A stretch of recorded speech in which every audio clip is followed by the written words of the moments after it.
Welcome, everyone, to another special edition of the American Mind podcast. This is, for now, going to be a semi-regular one. The last one with Mike Anton as a usual host. Our last one was a conversation between Mike Anton and Charles Haywood of the Worthy House, a friend of Claremont as well. This interview is with Curtis Yarvin, who was known for many years as Mencius Moldbug, who ran a website called Unqualified Reservations. He can now be found at the Gray Mirror on Substack. Curtis, I should say at the outset, and you'll get the sense from Michael in this podcast, of course, disagrees with the Claremont Institute on quite a bit of quite a few premises of American government, of really the sources of good government in general. Curtis calls himself a monarchist. But we thought the conversation worth having because Curtis, has built quite a following diagnosing the current ills of American government, and his diagnosis is often very astute. Curtis is one of these autodidacts from the tech world who's read a lot, has thought a lot about modern government and its pathologies in America and elsewhere. He's also a generous interlocutor with us.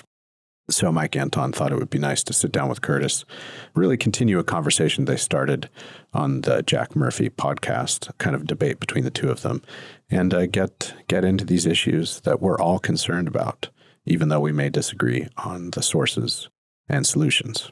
Oh, and one more thing.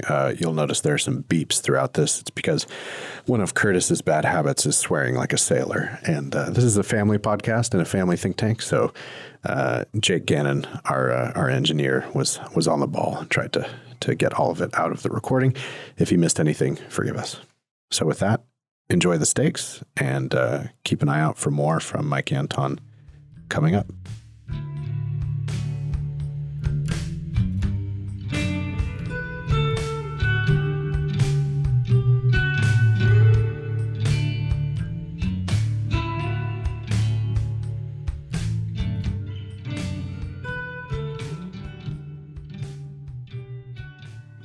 So thank you, Ryan, and thank you for allowing this yet another edition of a special edition of the American Mind, where I bring in interesting guests. I don't know that I have any other interesting guests to offer at the moment, but Mr. Haywood, who you heard from last time, and Mr. Yarvin, whom I'm sure you've heard from before, and readers will have read him on the American Mind. He's published on the American Mind before.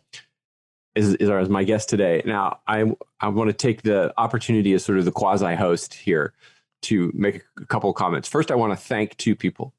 And the first one is Helen Andrews. The reason is Helen is the reason I know Curtis. She made the connection, introduced us. And so I wouldn't know you if it were for Helen. So thanks, Helen, for that. And the second person I want to thank is Jack Murphy, who had us on for a really fun discussion on his own show, which is kind of what inspired me to do this. I mean, no disrespect to Jack for not going back on his show, but he's got other things to do. He doesn't want to have us on all the time. And I thought we left some things unsaid that could be said that we could just carry on over here. So a few more brief comments. One is I noticed this wasn't universal, but I did notice from some of the comments on the YouTube stream of the Jack Murphy podcast, Curtis, that some people thought that we really hate each other, and that that was which is really amazing, and it's sort of beautiful at one time, in one way, and symptomatic of some problems in another way. I just wanted to also thank you, Helen, if you're listening, for introducing Michael and I. That's been a great boon to my knowledge of wine, among other things. One of the things I was reading about on a blog of my friend Steve Saylor was he wrote a long time ago summarizing a difference between two kinds of discourse that you find in the modern world, and he called them, this was not Alistair Roberts, he was Alistair Adversaria was the blog that was originally quoted on this, an obscure Christian blog. And this fellow had come up with a description of two kinds of discourse that happen in the world, one being heterotypic, and one being orthotypic. You can just say heterosexual and orthosexual if you like. The point was that these kinds of discourses are essentially male versus essentially female in just sort of a historical stereotypical sense. An orthotypic discourse is the kind of discourse where the goal of the conversation is to agree and to form coalitions. It's basically team building discourse. It's bureaucratic discourse. No one, some might say it was longhouse discourse. And I wonder who might use such language. I have no idea. And that discourse is very much the discourse of many institutions of the modern world. You have to get really, really good at it if you want to even get into, a good college these days. And the other kind of discourse is what he called heterotypic discourse. And heterotypic discourse involves, basically the adversarial dialectical pursuit of the truth. And so the speakers in this kind of dialogue, not only are they disrespectful of each other, they're intentionally disrespectful of each other. They basically constantly mock and incite and kind of test weak points, at every spot. And people who are, entirely used to the orthotypic discourse, when they see this, are basically going to see two people who really despise each other. And people today have no knowledge that this is what the strength of understanding created by this kind of discourse was what gave academia its prestige in the first place, whether in the humanities or in science. And sort of the vanishing of that is kind of the sad thing. So people basically don't recognize what Michael and I are doing. Yeah, I mean, first of all, I had a great time on that show. I thought it showed. I didn't feel any acrimony. It didn't seem to come through on the screen when I rewatched it, but other people saw it. Now, second of all, as for disagreements, I mean, how much fun would it be for a listener to have two of us or any two people just go, yep, good point. Oh, absolutely. Over and over again. Like, that's dull. So you don't even want to bug the longhouse. I mean, which brings me to my first substantive point. I think this is a first for the Claremont Institute, in that what the Claremont Institute is. I'm sure all the listeners do, but I will remind people that it's devoted to understanding, among other things, the founding of the United States of America, which was founded in a revolution against they allege tyrannical, but in any event, in terms of the order of succession, a legitimate king. So you, I think, are the first literal monarchist the Claremont Institute has ever hosted. We were founded as the intellectual defender of a revolt against monarchists. It shows how, broadly speaking, low C or lowercase c Catholic the intellectual conversation on the right is having, that the sons of the revolution can speak to monarchists in a free discourse. See, if I were approaching that with a kind of modern orthotypic, discourse, what I would do is I would basically do what so many historians, do today, which is to basically take, some little piece of propaganda or other from the period, totally out of context, and basically put their own spin on it, and just, make up these interpretations that are just totally contrary to reality. So in that event, what I would tell you is that, the thing about the Patriots, the Sons of Liberty, these so-called mobs, actually peaceful demonstrations, in the streets of Boston, it's a little known fact that not only were they themselves monarchists, but they were Jacobites. So the American Revolution was actually a Jacobite revolution, for a legitimate monarchy. And I'm sure you can find scraps of completely authentic historical quotes that can be taken completely out of context to present the idea of the Sons of Liberty as a secret Jacobite conspiracy. So then I would say, see, we're both on the same side. You do bring up a good point here, though, which I think is perhaps little understood or too insufficiently remembered, is that a lot of what went down in the revolution was rough stuff, right? It wasn't. Oh, yeah. It was. We have a picture of dignified men in Independence Hall deliberating and debating. All that happened. I don't discount it. We also there was a lot of other stuff going on too. There was a lot of other stuff, and we combined several revolutions into one. We confused the founders of 1776 with the founders of 1787, right? Actually, the Constitution of the Congress, the Congress of the Confederation, the original government of America, has been airbrushed out of history. It was so right, and like who remembers what they like, who is the first president, and they mean the president of the Continental Congress, and I can never think of the answer. Do you know the answer to that question? You've heard that trick question, right? I thought it was Hancock, but if I'm wrong about that, I assume I am wrong. I think it was No, I think there was some other obscure figure. I mean, Okay. the thing is, that period was such a show that nobody knows anything about it.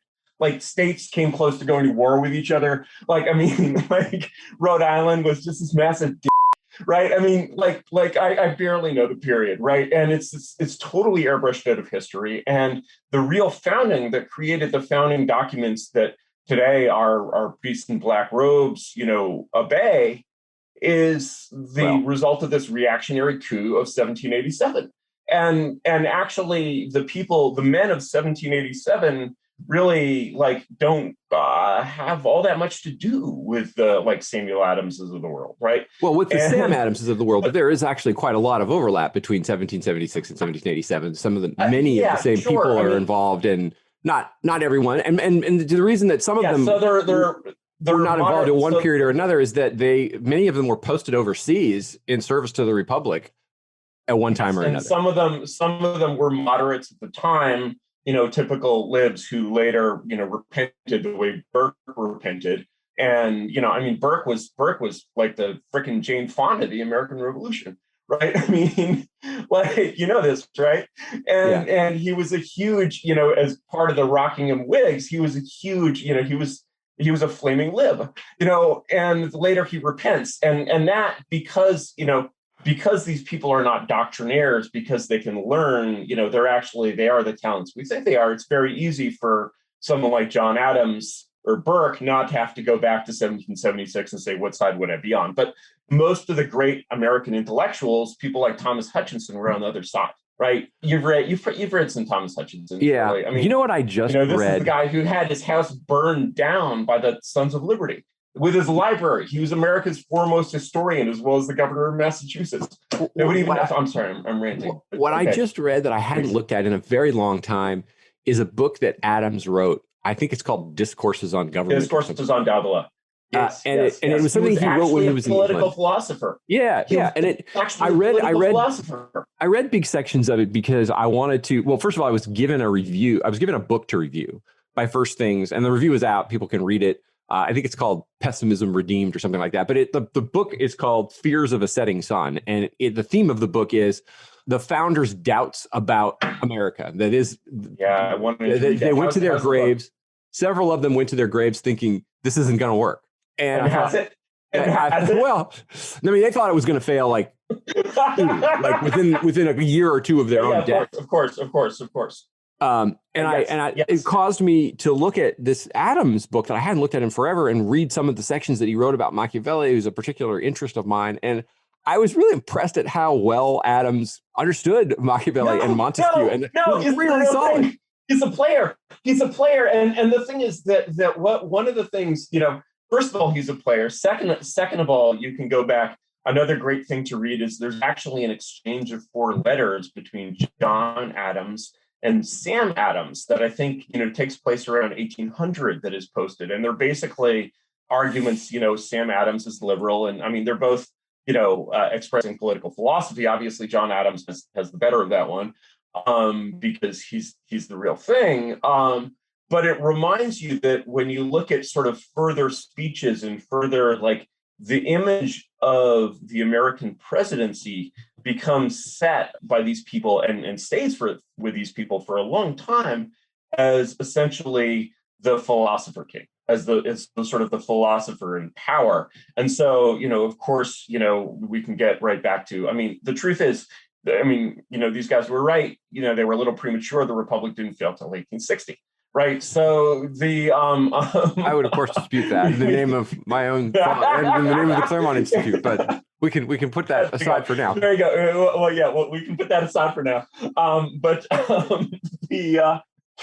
They certainly would have defied, according to their def. Well, never mind. We won't get into that. But in any case, you have all of these presidents who were essentially LARPing the political philosopher, who were kind of, in a sense, pretending to be John Adams, who would kind of, in a sense, learn to be Thomas Hutchinson. If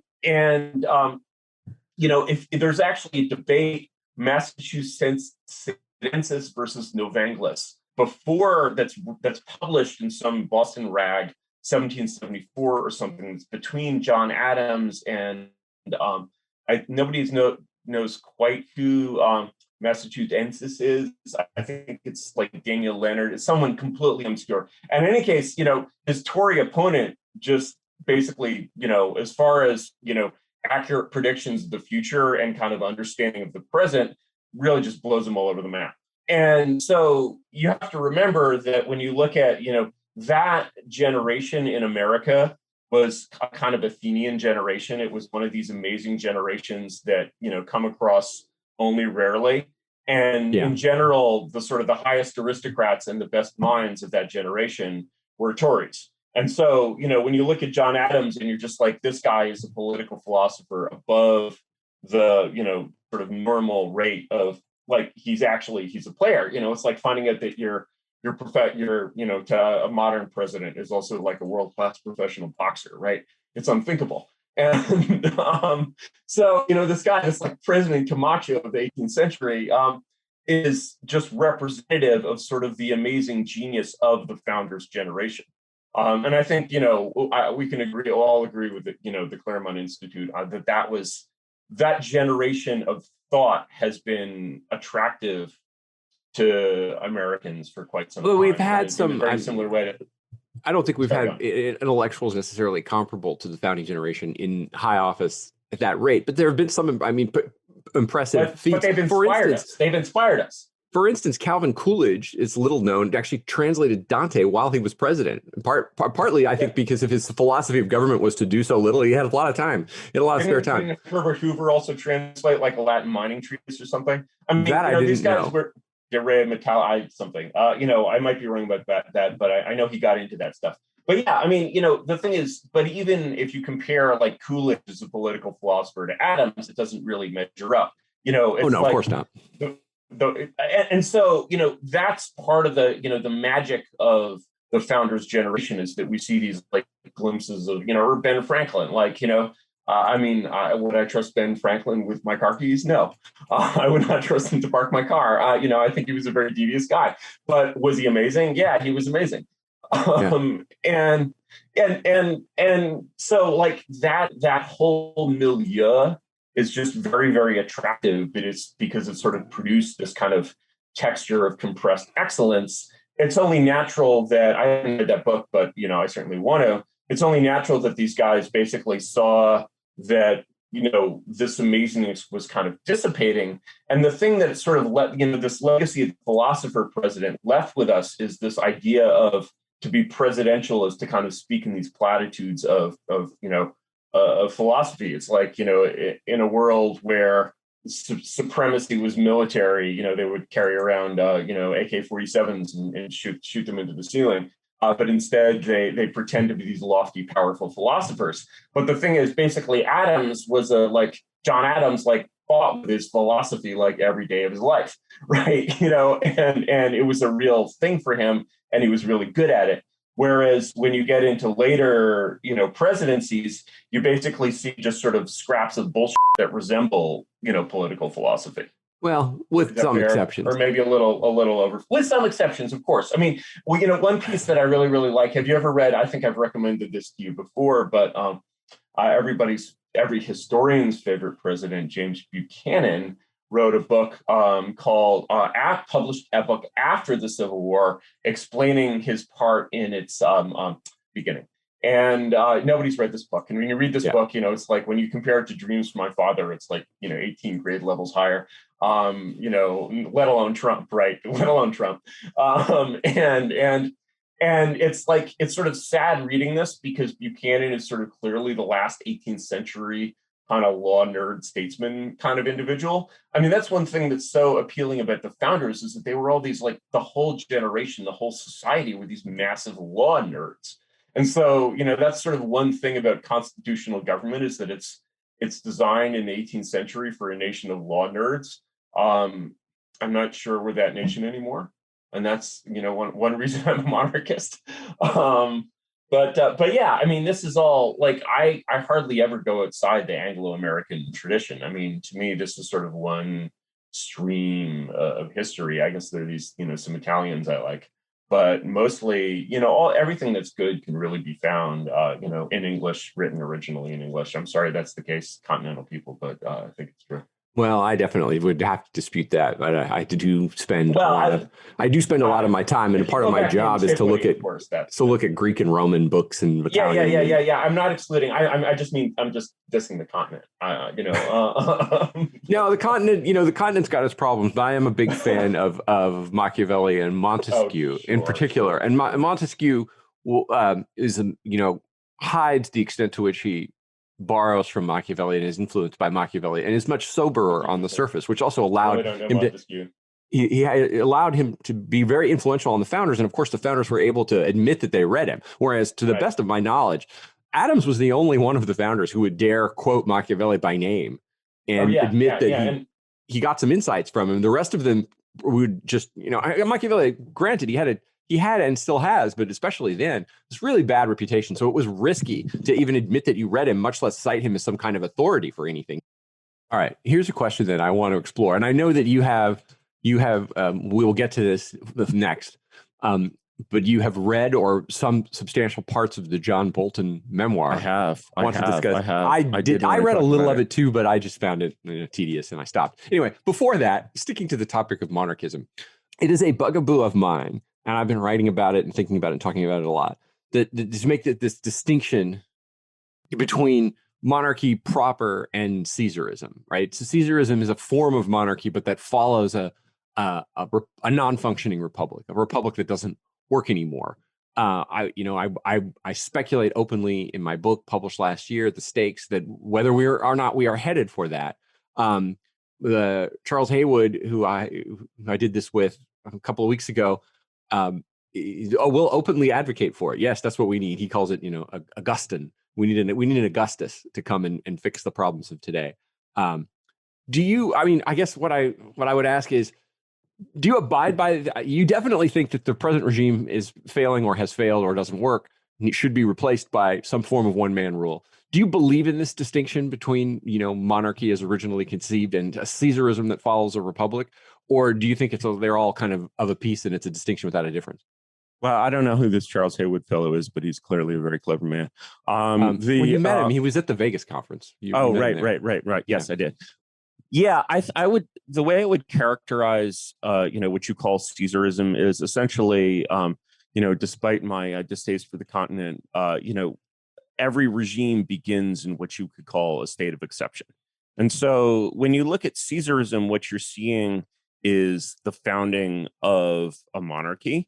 And I would argue that, one of the chief differences between Caesar and sort of proto-Caesars like, Marius and Sylla was that Caesar, well, we can never know what was in Caesar's mind because he certainly wouldn't talk about him founding a monarchy, but he seemed to be clear, even during his lifetime, that he was creating a permanent regime, that he was not, pretending to restore Roman democracy or Roman populism, Roman, republicanism in the same sense that the proto-Caesars had.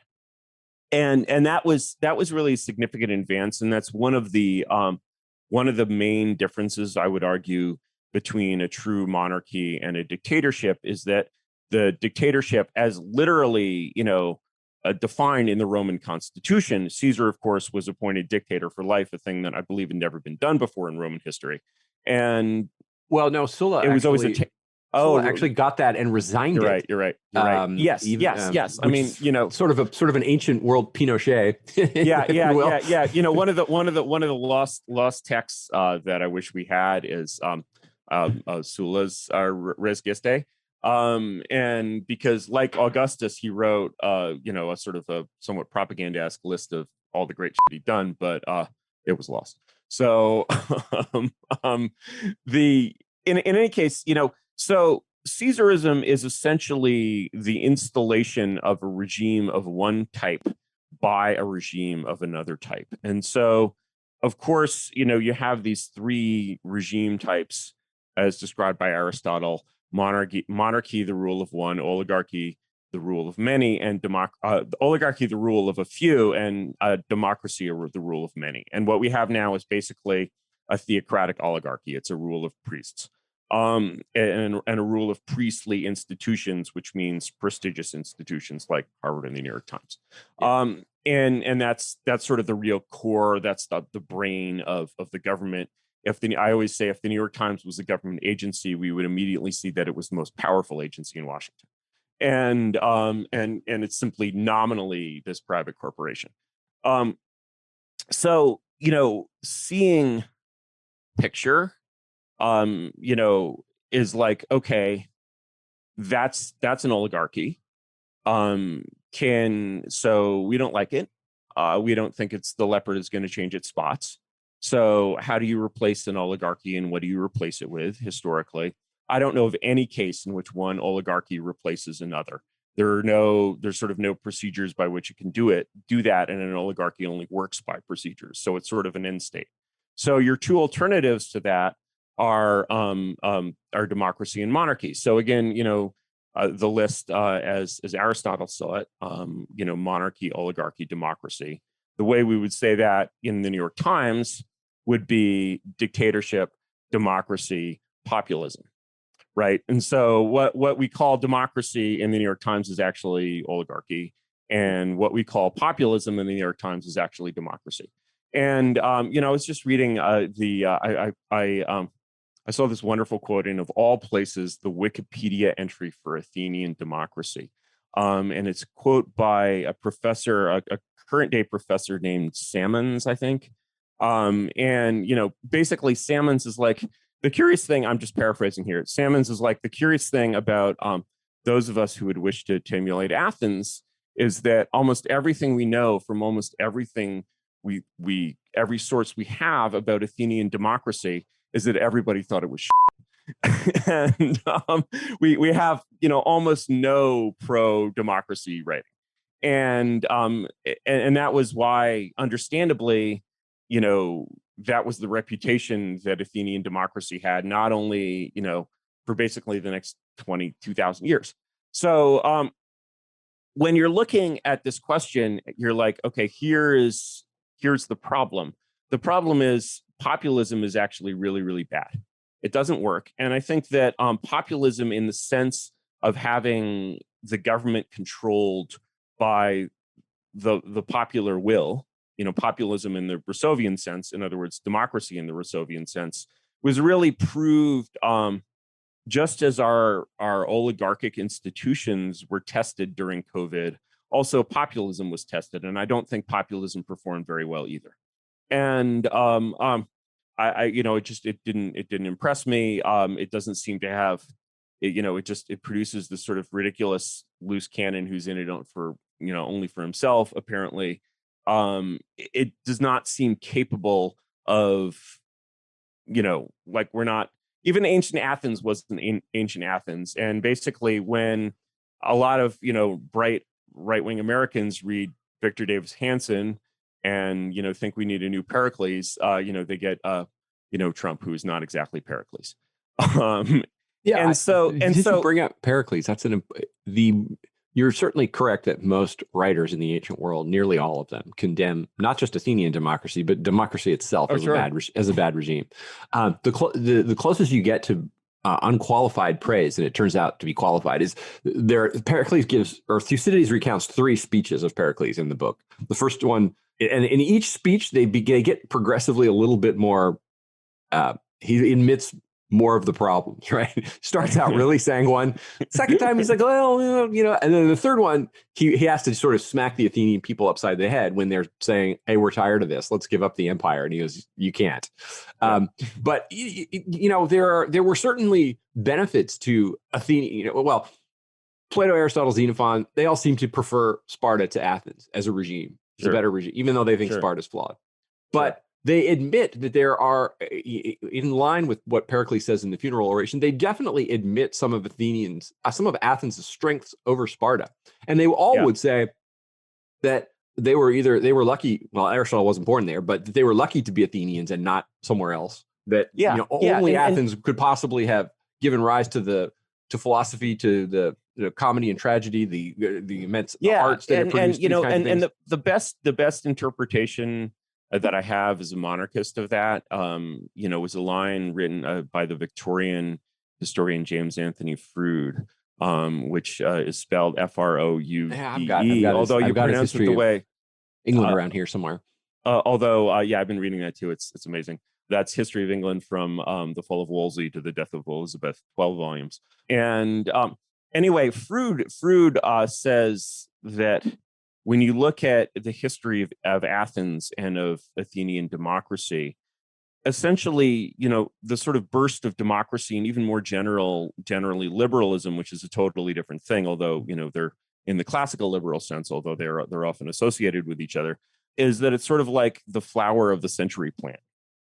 What enabled this sort of flowering of Athenian culture in basically pretty much the last century or two of Athens was the many centuries under, the archons and even the kings. I think originally there were kings of Athens.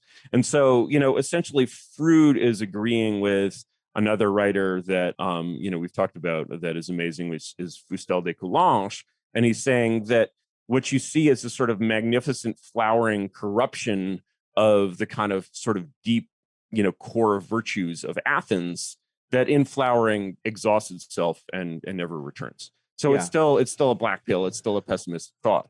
And that's, but you can't deny, the thing is, you can't deny that democracy is a thing. You can't deny that there's an energy there. There's a force, there's a value, that sort of each of these forms of government have the things that they're brilliant and beautiful at, right?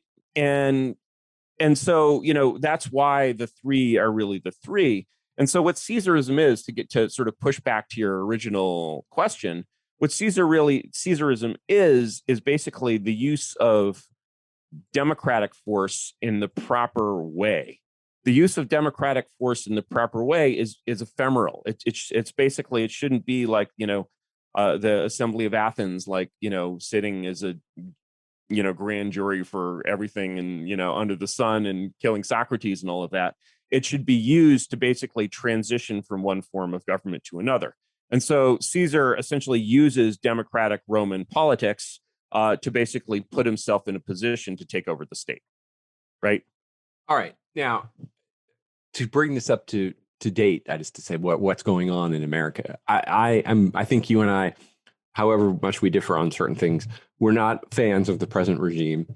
And we don't, I think we don't believe it can last. I have no idea when it will fall, how it will fall. I believe it can last. But I've always been more pessimistic than you. How long? The thing is that here's why the present regime, will last and can last, is simply that there's no actual plan B.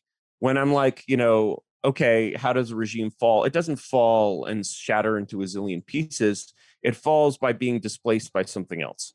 And that sort of, that displacement sort of may take any number of different forms. I always like to cite the fall of the Soviet Union and the Eastern European countries. But nature of war is a vacuum. I mean, you can't basically say, and what you see is that, like, many people feel that vacuum, I mean, there's no vacuum of power. And to have a transition like this, you have to have a vacuum of power.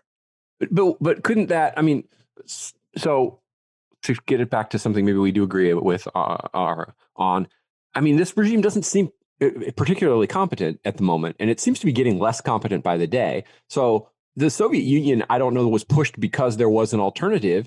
The alternative emerged out of, and it took 20 years to kind of gel together. Well, no, it was a shit show because it failed. And it was a show because basically, actually, the fall of the Soviet Union taught us something. The Soviet Union fell in favor of the West. It basically, people in the Soviet Union said, no, we would rather have Western competence. And in retrospect, the show that ensued, I think, taught us something about Western competence itself, because it taught us that the West was actually not competent to come in and restore the Soviet Union to competent government, which really should have taught us that all the competent government that we had here was a legacy. That said, of course, the U.S. can keep slipping downhill. Anyone who has been to the third world at all has seen the future already. It's the future basically, very, very rich people and very poor people and gated enclaves and government and and massive corruption everywhere. We have so much further. I mean, just to get to the state where Brazil is not in any danger of falling. Brazil is doing just fine. And to get to the sort of state of civic disorder that they have in Brazil would be, require another 20 years of rolling downhill. So, I don't think, the thing is, I feel like people who expect, there's a kind of Whig history here of people who expect things, or even Marxian history, of people who expect things to happen by themselves, automatically in some predestined fashion. I kind of don't, it's almost Calvinist. Like, I don't believe in that kind of, in these determined futures at all. Well, we had this debate. I don't want to repeat it, since we had almost a similar identical discussion on Jack Murphy. But the problem I see with the Brazil analogy is there's an extent to which I don't think is trivial. Brazil and all countries like it exist under the hegemony, under the umbrella of sort of American power, American centrality to the global financial system, economy, and stuff like that. And if the extremities go first, but eventually the heart, the vital organs fail, and the extremities can't sustain themselves without it. But that's my point, is that, that relationship, those relationships are already, they're very disadvantageous in many ways, to the center, because they involve the displacement of domestic industrial and domestic productive activity in favor of foreign productive activity. But the point that a failure in the center is, very, very different from a failure at the periphery, and that in fact we don't see these failures at the periphery. These countries keep on carrying on in this state of glorious chaos, and up to the point of being Venezuela. Now, is that a little different? I guess my point is that incompetence does not, you sort of abstractly seem to feel that incompetence is some kind of existential threat to the regime we have. But I utterly fail to see the form of that threat. I don't think it's a financial threat. I don't think it's an economic threat. I think that, sort of clown world can just carry on getting a lot more clownish for quite some time. Not forever. So there will come a point. But I think we're talking centuries here. I mean, the thing is that, look at all the, look at the Roman Empire. People, how long were people saying the Republic was dead before, Caesar? A century, it's, and I pray to God we're the Roman Republic and not the Roman Empire. And so, I just don't see, the thing is, when you think that way, you're basically, you're relying on a kind of deus ex machina. And instead, you should be, the right thing to think about, in my view, is essentially you have two questions. One, what provides the energy for some kind of regime transition? That's clearly popular energy. It's clearly a spike of populism. And then what does populism do with that baton, given that they can only run a few yards with it? All right. And the thing is that what Caesarism is basically the populares of Rome passing the baton to essentially the Roman army, which is just the most amazing organizational force in the world at that time. And the thing that I got from did I recommend this to you? Froude's Caesar a Sketch, really beautiful sort of literary that I don't history. Remember. Well, I'll give it to you now. It's the same guy, Froude. And he basically tells the story of the end of the Roman Republic from the perspective of a Victorian aristocratic historian. He was Regius professor at Oxford, and it's a sort of beautiful. Like, I really didn't understand the character of Pompey, for example, before I read this. And one of the things that you see very clearly in Froude is this sort of amazing, disparity in competence between anything that was executed by the senatorial regime and anything that was executed in a military way. And so, for example, the episode of Pompey and the Pirates. So Pompey is this kind of proto-Caesar who's also he's kind of a nerd, actually. He just doesn't get politics at all. And so when in politics, he's basically always kind of a puppet. And but he's still a Roman, soldier, aristocrat.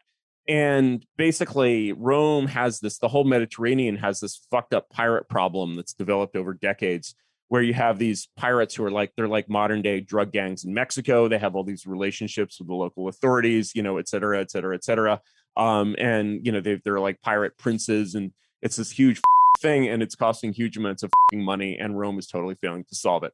And so finally, some senators get together and they say, you know what, we're going to make Pompey the emperor of the seas. We're going to basically, put him in command of all things related to oceans and pirates, plenary authority, completely unconditional, and he's going to solve the pirate problem. And then literally 3 months without any kind of IT, no radios, no guns, no anything, Pompey clears the whole Mediterranean Sea, excuse my French, of pirates. And basically, that's sort of the Roman equivalent of basically Silicon Valley coming in and fixing Obama's healthcare site. It's like you see sort of the same problem and the disparity in the difficulty of these problems, in the competence shown by solving these problems, is like 4 orders of magnitude, right? And here we are basically stumbling along with this incredibly regime that basically can't do anything. And our best people are selling ads. And yet one that you think could go on for a couple of centuries. Yeah, absolutely. Hard to believe, and depressing. And so, well, yeah, that's exactly my point. Is that I have many old books that I love, but I always keep coming back to and rereading Carlyle's Latter-day Pamphlets, which I think is one of the great works of the last 2 centuries. And Carlyle in the Latter-day Pamphlets has this epigraph from a book called Sir David Ramsay and Lord Ray in 1630, written by someone named Rushworth. So those are Scottish names, so I presume this should be said in a Scottish accent, but I can't manage, so I'll say it. Then said his lordship, "Well, God mend all."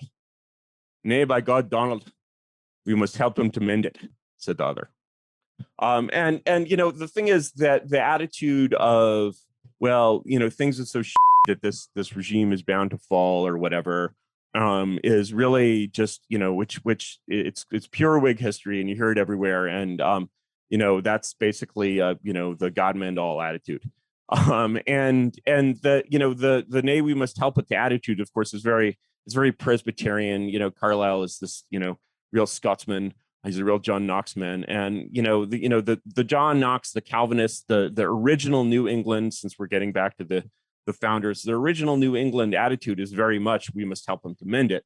And that's certainly what made this country great. And so, to sort of to step away from, to think clearly about we must help them to mend it is, I think, a very different tone from the tone of 20th century conservatism, which is basically constantly, it sort of has this constant Whig feeling that whenever the machine gets off track, that it's just going to pop onto the rails again because this is America, and I definitely don't believe in that.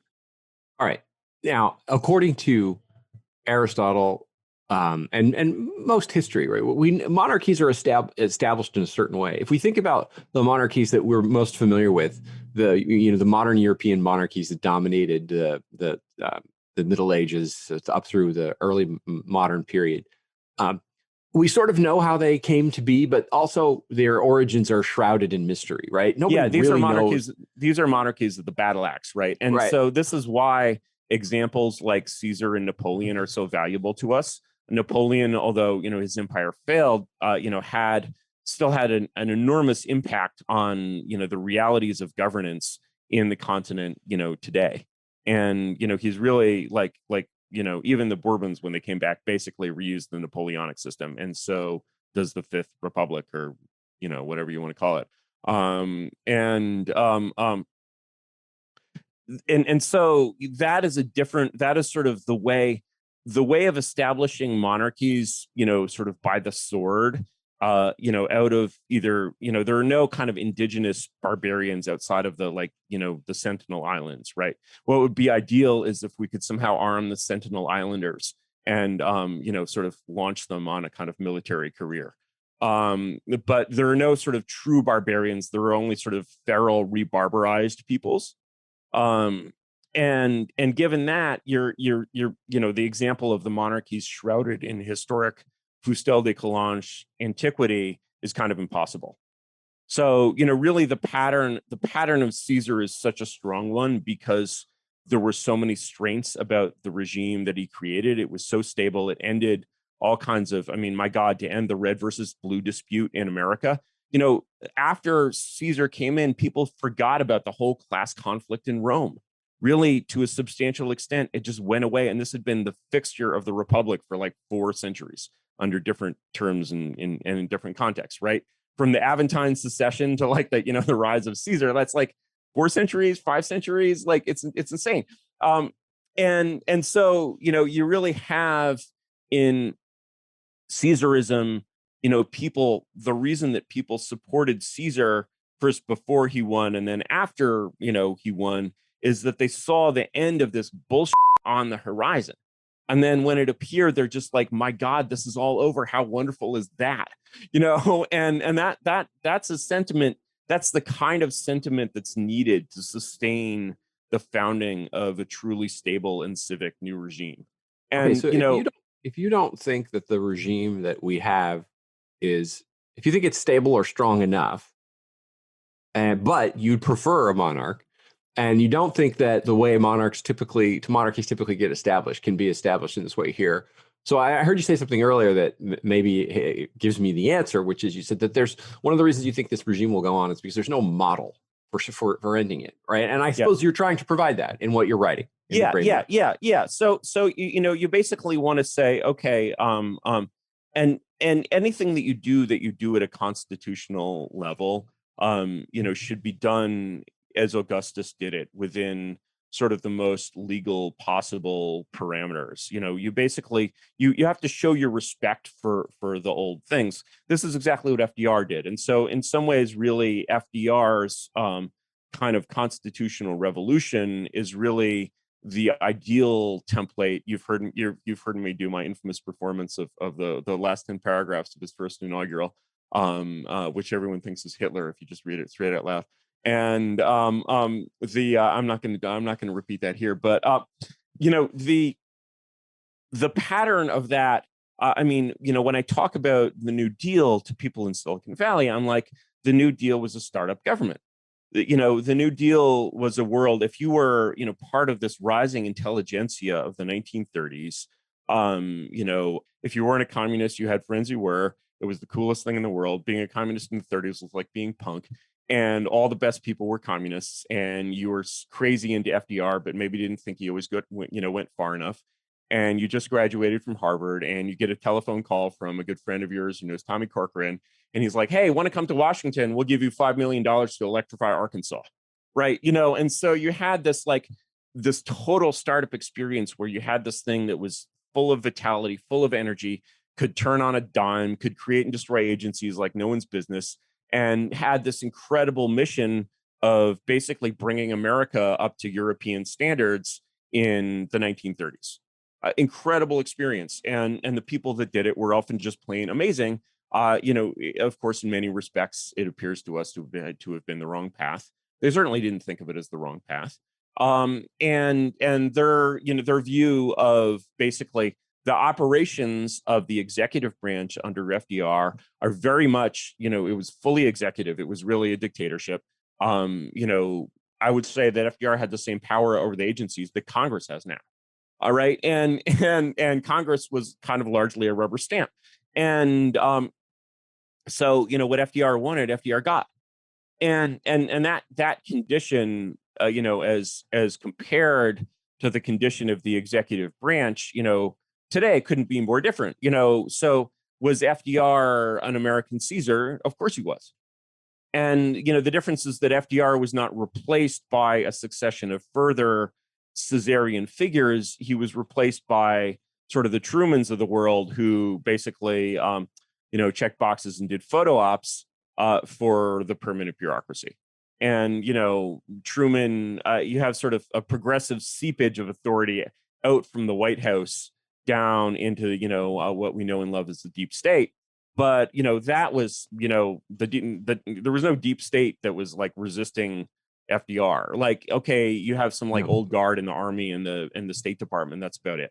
And you so had the court. You had the court try and you had the court. Yeah, the court pushed back on it and got pushed over. Basically, that's true. But the thing is, those were clearly dying forces, right? I read this book, which was an interesting, very fascinating discussion of the kind of the last bastion of real anti-leftism in the U.S. military, in military intelligence, which was naval intelligence. In the 1920s, was still basically writing reports on, the international communist conspiracy, which of course they were also anti-Semites, so they saw it as part of the international Jewish conspiracy, and or at least that they were I don't know if they were as anti-Semitic as Hitler, but they were a lot more anti-Semitic than anyone I know, and I know some anti-Semites, and I'm like, holy God, this is U.S. naval intelligence, right? And so these people are like, but they're reporting on basically international communism in a way that is not sympathetic to it, and that's something that you really don't see within the U.S. government much at that period. The last really anti-government, anti-communist intelligence shop in the USG is MacArthur's shop. If you know Charles Willoughby, who was his G2 aide, Willoughby wrote one of the books in that great John Birch series, the 12 Candles of Liberty. He wrote the Shanghai Conspiracy, I believe, and that again, it's like what was found in Shanghai was essentially Western liberalism and Western communism were just totally interpenetrated in the Shanghai expat community, and they were just like, holy crap, these things are the same thing. And so you have like all of these things. I'm rambling here, but I guess my point is that when you look at the history of the U.S. government and you define American traditions as anything in the last 2 centuries rather than anything in the last since Watergate or whatever, which is basically the standards that are used today, and you say no, actually, FDR was American, Lincoln was American. What you see in American history, even just United States history, which is not much more than half of American history, even what you see in United States history is this pattern of substantive regime changes every 75 years. And so you see that basically, and those regime changes pass through fully executive administration. They pass through an imperial presidency. They pass through Washington. They pass through Lincoln. They pass through FDR. And if you see that as a series of earthquakes, you're like, okay, where's my next FDR? And so, for someone to basically occupy this role, they need to position themselves as the next FDR. They need to position themselves as the leader of the nation and not simply of one of these ridiculous culture war factions. The primary benefit they're offering is the end of the Cold Civil War, and everything else is just a cherry on the top. Do you see anybody on the horizon offering that? If I did, I probably wouldn't tell you. But the thing is that wait, why wouldn't you? I actually don't know. I'm curious. You think there would be some harm would come to that person? No, I think it's just it's in a way Plato went to Syracuse. How many times did he go to Syracuse? 3 times? Was it 3 times? I'm more familiar with his students going to Syracuse. Of course, he himself went to. Yeah, I know. I thought he only went once. And no, I think he went back. And there's this thing called Plato's 7th letter. That's where it's all discussed. Is it authentic? Is it? Well, it feels authentic. It feels disputed. I would say that most modern scholars say it is not, but Leo Strauss, who in my opinion is a better reader of Plato than any modern scholar, believes that it was, and I'll take Strauss's. Since I can't prove it, authentic to me. I can't prove it either way. I'll take Strauss's judgment over the judgment of the modern scholars. Yeah. It has the texture of something real. Yeah. And there's 13 letters as I understand it. I've got the load back here somewhere. Yeah, and essentially, Plato sort of kept, coming back to the flame of, saying, okay, I know I'm not a king, but what if I could be the philosopher in like a kind of philosopher king like diarchy in a way? What if I could advise these people and actually help them to build the republic? And I suspect that it would have been, it's like many theoretical scientists don't make very good experimental scientists. I think, Plato was an abstract man, and he was better in the abstract. And yeah, I mean, look, Machiavelli famously, well, I don't know if it's famous, but it's famous to Straussians anyway. He mentions Plato only one time in all of his writings, and that is in Discourses, Book 3, Chapter 6 of Conspiracies. And all he says is Plato is that he taught these two guys politics, and they went to Syracuse to start a conspiracy to overthrow the regime, and they got killed. So basically, his point is, this guy's a loser. Don't listen to him. Yeah. Right. His students didn't, Yeah, exactly. Well, so in a sense, the sort of, these are very early times for that. So I would say, a good question to ask is to say, just right now as we speak, maybe he's out there. How old is the next American Caesar, the next FDR? And I would say probably in his or her teens. And so, that's kind of, that and not, being the, Svengali to, Dion the Second or whatever, is I think what it's more appropriate to focus on. And so, and that's really that's kind of the main age. So you're hoping then that if this person is in his teens, that he's going to get just a completely somehow then for this person to emerge, he's got to be educated in a way that the present regime, like if he just goes to the public schools and then to a normal university, no, he's not going to turn out. He's got to succeed in the modern equivalent of war, and the modern equivalent, just as Caesar had to go to Gaul to succeed. And so, to that end, basically, the arena of success is, well, I'm biased, so for me, it's Silicon Valley. Right. So, essentially where is this kid going to get educated to not be just a robot of regime talking points? On the internet, I don't know. The internet still exists. I'm biased, but this is certainly like my fan group generally, like my readers probably younger than the average Claremont fan. In many cases, I remember myself being so young that I was embarrassingly young. And in many cases, I see that as well. But essentially, what you need is a couple of things. You need someone. What happens in Washington? It's such a pity that we elected Trump, who was basically the world's worst CEO. And even when he was a CEO, which he ran a company of like 20 people or something, because he ran basically a brand licensing firm, and then he did real estate deals. So, he never actually got anything done. And wait a minute. Now, I think by the time he becomes president, it was mostly brand licensing, and he was focusing on the show and stuff. But he was in the 70s and 80s a real estate developer with a lot more employees who built a lot of buildings. Yeah, but those were those employees who built buildings? Those were contractors who built buildings. He basically, I don't know the size of his, but you and I are about the same age, and Trump became a national phenomenon. Oh, I remember Herschel Walker and the New Jersey Generals in the mid '80s, and remained his dominant figure throughout the 80s. And I would have loved to. It would have been fascinating to try Trump, 30 years younger. But the thing is, he's basically, as a CEO, he's a deal maker, and he's not an operator. And so essentially, and that's kind of a huge difference, because, it's someone like, to quote, name a couple of very well-known Silicon Valley figures, Peter Thiel and Elon Musk. What you'll see is they have same origins, they have similar social circles, and they're reputed at least to have similar belief systems. And yet they have completely different professional roles. So, what Peter Thiel is what's called a VC, a venture capitalist, does not stand for Viet Cong. The role of the VC is in some ways similar to the role of Trump. It's the role of a deal maker. And there are very different kinds of deals that are put together. Actually, the role of a venture capitalist is much more passive. It's basically a receptive role. You don't go out there and create deals as much as deals sort of flow past you in the stream, and sometimes you take a bite out of them. Although, to be clear, Thiel transitioned to that role after having got a more active role earlier in his career. Right? So Thiel was also he's also trained as a lawyer. He was one story that he tells often in his books is the story of how he almost but did not quite get a Supreme Court clerkship. Instead, he only got an appeals court clerkship, and he was like, well, I'll never be the number one at this.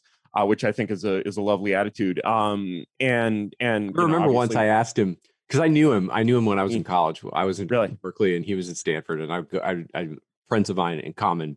We'd cross pollinate and visit one another, and I see him. Right. And then I was in New York when he was at Sullivan and Cromwell in '93, and I was catching up with Dean him years later. Acheson's law firm, by the way. Dean Acheson's law firm. Yeah, Sullivan I was and Cromwell. catching up with him years later, and I asked him, "How long were you at Sullivan and Cromwell after all?" You know, it's like, and he, I remember this. I don't remember the actual answer, but he had it to the day. He said like 7 months, 3 weeks, and 4 days, or something. It was absolutely precise. I was like, oh, right, a memorable experience for you, huh? Yeah, exactly. He didn't like it. Let's put it that way.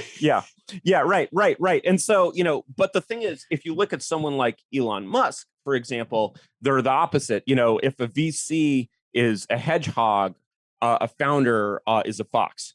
A founder is a hedgehog and a VC is a fox, right? Because the fox knows many things and the founder knows one big thing.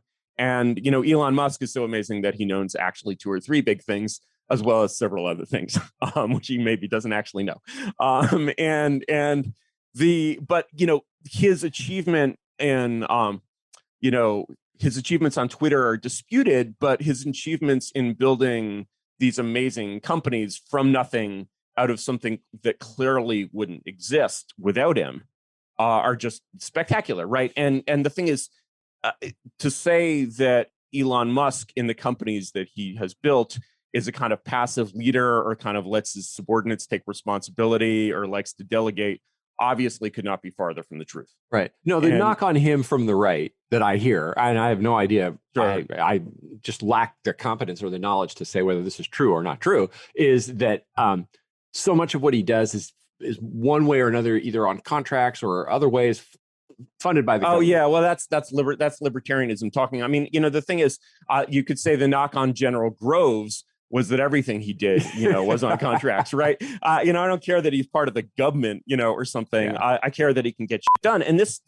contrast in effectiveness is exactly the contrast that I talked about earlier in, the contrast. I want to say that's actually really a very good point. And I know that I'm much more pro-Trump than you are. So, but this where our two philosophies get fairly close.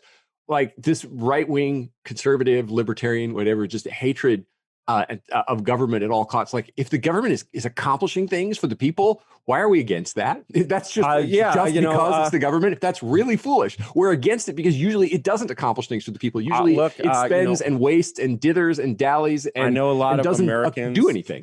Are very into guns. So I will point out that a gun in their hand pointed at you and a gun in your hand pointed at them are very, very different implements. Yeah. And yet both are guns.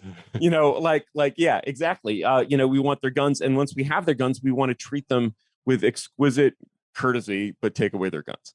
And then we'll sit down and have a cup of coffee.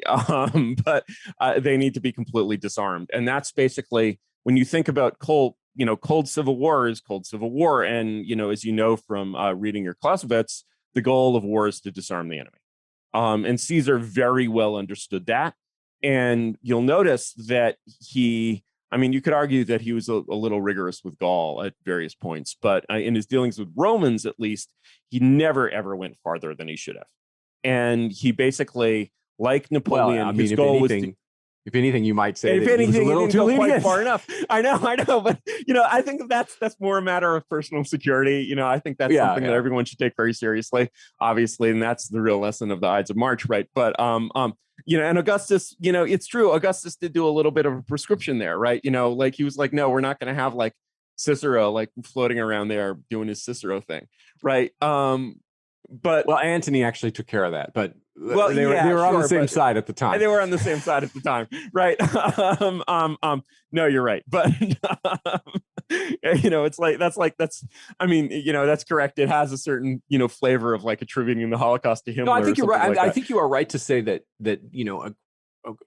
Augustus was more willing to commit what Machiavelli does call, not in this context, well, not in this specific instance, but the necessary cruelties. That Caesar's sort of magnanimity or greatness of soul thought that I don't need to do this because I'm a great man and my forgiveness will. I think actually he came it's true that he is a little too forgiving, but the spirit there is basically still the spirit of Augustus. It's the spirit that the Civil War has to end. Yeah. And Augustus was, when I say that harshness, I mean to his personal enemies and people he thought were personal threats. He was certainly a very mild emperor when it comes to the way he treated the Roman people and the Roman Senate and the senatorial class. And and that's really, and that was what hadn't been done in the dictatorships of Marius and Sulla. And you see that in Caesar. And the thing that I love to quote about you said this before, I still think the difference is that Marius and each one of them did really self-understand that they were going to turn back the clock and restore the republic. And from very Sulla true. from an And aristocratic perspective, and Marius from the popular and they were perspective. also welded to that to one, Right. and that made them welded to one side. That made their regimes very unstable and insecure. Neither Caesar nor Octavian had any such illusion. But the thing is, but they nonetheless originated in the faction of the populares. Right. Caesar is unquestionably, he has, and some of his associations from his political times, is he associated with Catalina? We don't really know. Some people think so. Right. And so, and Catiline, is definitely a bad sort. And actually, Froude is sort of interesting on Catiline. He's basically like, all the descriptions we have of this person are so nasty that we have to believe that there was something else there. Yeah. And which is a really interesting interpretation. But the episode. Well, what do we mostly have? Sallust, and then we have Cicero. I mean, obviously, Cicero's speeches are not going to be friendly to the man. Yeah. But in any case, Strauss argues that one of the just as a quick aside, but that one of the reasons Sallust is so hard on Catiline is because he wants to indicate problems with Caesar, but he can't write against Caesar, but he can write against Catiline, who is a sort of proto-Caesar. Who is a sort of proto-Caesar, right? And Caesar is a much, Caesar is amazing, right? And that quality of being, what people saw in Caesar, and I can't sort of stress too much the sort of, just difference in the sort of standard of execution in the army versus sort of the way that, the Republic operated in its civic capacity. And that was what really sort of created the energy of this revolt, is that Caesar would just go out and do these incredible things in Gaul and just like turn Gaul around in favor of the Romans in he spent a long time in Gaul, but, he won these amazing victories with just these amazing feats of human organization, like the Battle of Alesia, right? With his double walls. Yeah, and I was going to say the siege works that he managed to build. Yeah, amazing. He's like, I'm going to build incredible, incredibly 15 minutes. Quick too. How fast and incredibly quick. Right. And so this was just this sort of marvel of execution. And so the difference between that is just so much, like the difference between SpaceX and the space shuttle. Right. And we couldn't even do the space shuttle now. The space shuttle, never mind Apollo, is well beyond NASA in-house or even old space, abilities. And so, I have a different knock on Elon Musk. The knock I have on Elon Musk is that he was born in South Africa, so he's not actually eligible. I don't, other than that, basically to see constitutional. I wonder if such, I wonder if it matters, right? So, the thing that is to say, look, I pledge my everlasting loyalty and fealty to the Constitution, et cetera, et cetera. I say that not merely pro forma, but I also am quite mindful of the fact that our, let us call them charitably, opponents don't care about the niceties of constitutional provisions anymore. But they hold us. Did they hold us that's to it. That's why it would be such an alpha move for the Republicans to nominate and the people to elect a candidate who is not technically eligible. Basically, what it would say is, F you, we don't care. You know what we especially need? We need somebody who's both not born in the United States and under age 35. Let's violate the two. Oh, yeah. Right. Some if you really want to play the troll out to its logical. Right. And he should be this some Igbo, from Nigeria with an IQ of 168. Like all these West Africans who get into all 8 Ivy Leagues, right? These total genetic freaks. Absolutely. So maybe it's that person. You're out there. Right. You're at Harvard. Before we leave you're this the topic Igbo behind, because we want to get to one other thing. I just need to say, as a sort of disclaimer, that you said a lot of things that I disagree with, but I let go because I wanted you to be able to Indeed. explain yourself. But so listeners should not think like when Curtis says Absolutely not. X about That 1860 the and future- Anton doesn't interject that, oh my God, he's gone. No, I'm still Claremont. I'm still Hillsdale. I still believe And in all you have this not stuff. endorsed my I Nigerian don't Caesar. endorse anything. Retweet, just as retweets are not endorsements, inviting special guests on the Please. podcast is not necessarily an endorsement. Now, Thank you, Michael. let's before we we've been at this for more than an hour, so we have a little time, not a ton of time. But you wanted to say something about John Bolton's book, which I, thumbed through maybe a third of, maybe less, and it just didn't. It's really fascinating. interested me that to much. me, you're more of an insider because you actually worked at the National Security Council. I don't know if you ever worked with John Bolton, but you're certainly familiar with the man, the mustache, the legend. When I read a couple of things, many things didn't surprise me about this book. A couple of things maybe surprise is strong, but one of the things that fascinates me the most is that a couple of times in the book, Bolton reiterates that he really considers himself the lineal heir of Dean Acheson. He's basically most of the liberal internationalist types in Washington, which is basically to say the course entire foreign policy establishment would reject. I mean, would say of all the people to claim the mantle of Acheson, Bolton's just about the last. Exactly. And yet, he sees himself in that tradition. And so, Bolton essentially, he's like, I'm the real, staunch, anti-communist like Dean Acheson. Of course, Adolf Burley describes Acheson during, the Roosevelt era as the leader of the pro-Russian faction at the State Department, which was certainly true. He was Alger Hiss's boss. His anti-communism is not ideological. It is the anti-communism of a rival, revolutionary empire. Right. And, this is the real spirit of the Cold War. It's not that the communists are bad because they're leftists. It's that we need our own tame leftists to fight the Soviet threat. And, this whole period when we were, revolutionary allies and revolutionized the world together are, by the way, in case you don't or listeners don't know this, that's essentially the argument that Angelo Codevilla, the Claremont fellow, has been making. It's not an argument. It's he's been pointing this out that yes. the key institutions of especially the State Department and the CIA from the early Cold War on sought to ally themselves with and burrow in with, as I think Angelo puts it, I may get the quote wrong, but it's pretty close. Any leftist organization in the world that was not under direct operational control of the Kremlin, they considered either an ally or potential ally. Right. And in the whole sort of narrative, the definition of the word communist was redefined as under the direct operational control of the Kremlin. If you were not under the direct operational control of the Kremlin, you could not be a communist. And so, and in fact, there's a fascinating thing that I saw this in, some, just completely fringe thing. And I couldn't believe it. So I went and actually requested it and I found it on Internet Library Loan. It was basically this person had asserted that in the late 1950s, the Carnegie Corporation commissioned a study, which was a military plan for a joint U.S.-Soviet invasion of South Africa in the 1950s. And I was wow. To end apartheid. Oh. What do you think? What both countries supported the ANC, right? And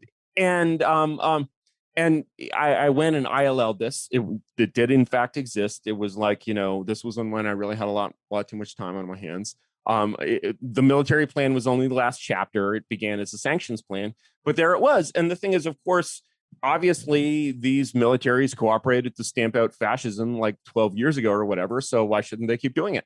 And, you just realize to the extent to which, the winning side in World War II is this global revolutionary alliance that kind of falls out in this lover spat. Like when Dean Acheson and Alger Hiss were collaborating with the Soviet Union, when they were sending documents to the KGB, they didn't see it as treating with the enemy. They saw it as a backdoor. They're like, well, we share our secrets with Britain, so why shouldn't we share them with Russia? They're our allies too. They thought maybe like some people at DOD that are a little bit too friendly with Israel. That was their thinking. It was not like treason in the Alger James sense. And so, that's, of course, a reality that, I don't think anyone in DC will acknowledge, that, the level of sort of complicity of ours with the crimes of the Soviet Union before the Cold War broke out. These people did not see the Soviet Union as a peer. They saw it as a very troublesome but very valuable satellite state.